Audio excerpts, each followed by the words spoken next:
কোরবানির হাটে কত শত পশুর গল্পই শোনা যায়, কিন্তু এবারের সব আলোচনা কেড়ে নিয়েছে মোহাম্মদপুরের এই খামারের এক অনন্য বাসিন্দা।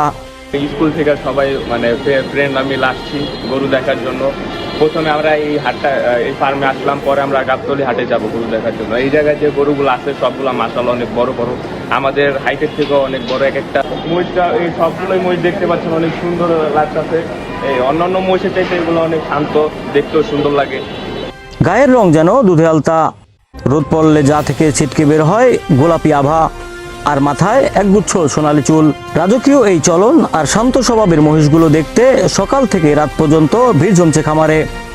সামাজিক যোগাযোগ মাধ্যমে হইচই ফেলে দেওয়া এই মহিষগুলোর এক একটির ওজন প্রায় 700 থেকে 800 কেজি। না, আমাদের এখানে প্রায় 17-18 পদ মিশ্রণ করে একটা মানে মিক্সিং করে খাবার তৈরি করা হয়।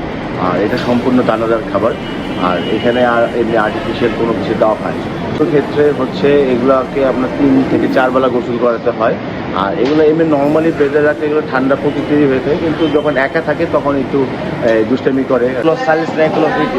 ডাইরেক্ট দানাদার, এবং কি দানাদার যতটুকু খাইতে পারে, ঘাস যতটুকু খাইতে পারে, খ্যার যতটুকু খাইতে পারে, আমরা সেভাবেই খাওয়াই।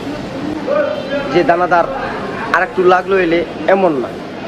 যে গরু দানাদার যদি 10 কেজি খাইতে পারে, 5 কেজি খাইতে পারে, 20 কেজি খাইতে পারে, 30 কেজি খেতে পারে, সেটাকে সেভাবে খাওয়ানো হয়। প্রতিদিন সকাল বিকাল নিয়ম করে 4 বার গোসল করানো হয় তাদের। খাবার মেনুতে রয়েছে সবুজ ঘাস আর স্বাস্থ্যসম্মত দানাদার খাবার। কিন্তু কেন এই মহিষগুলোর গায়ের রং কালো না হয়ে গোলাপি হলো? পশু চিকিৎসকরা বলছেন এটি মূলত একটি বিরল জেনেটিক কন্ডিশন, যাকে বলা হয় অ্যালবিনিজম।